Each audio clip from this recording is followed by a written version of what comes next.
নমস্কার বন্ধুরা, আজকে আমি চাটনি বানাবো।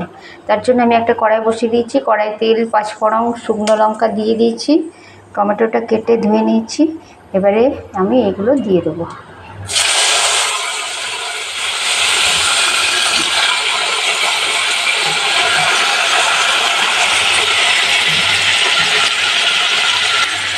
কিছুটা আমসত্ত্ব, খেজুর আমি দিয়ে দিলাম।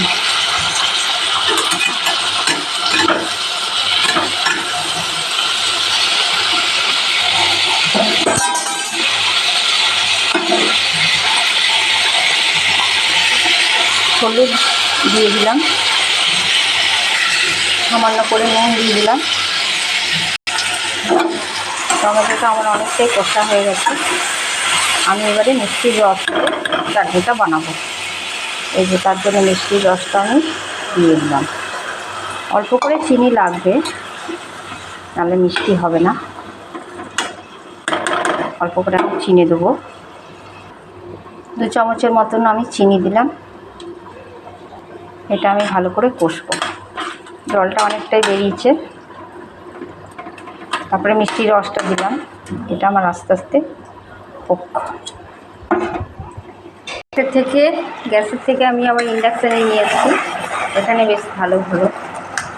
দেখো বন্ধুরা, কত সুন্দর দেখতে হয়েছে না?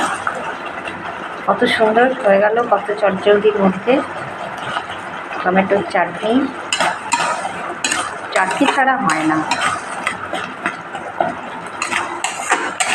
শেষ পাতে চাটনি ভীষণ ভালো লাগে। এই যে দেখো তোমরা, হয়ে গেল। এই যে হয়ে গেছে। এবারে আমি এটা নামিয়ে নেব।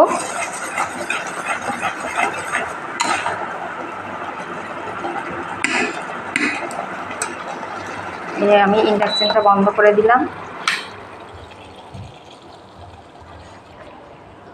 দেখো, আরেকবার দেখে নাও, কত সুন্দর হয়েছে না দেখতে? কালারটা কি দারুণ এসছে। ঘরের আমসত্ত্ব দিয়ে বানানো তো চাটনি। এই ঢাকা দিয়ে দিলাম। যতক্ষণ না আমার পরিবেশন হচ্ছে, আমার এটা ঢাকায় থাকবে। বাই বন্ধুরা, ভালো থেকো।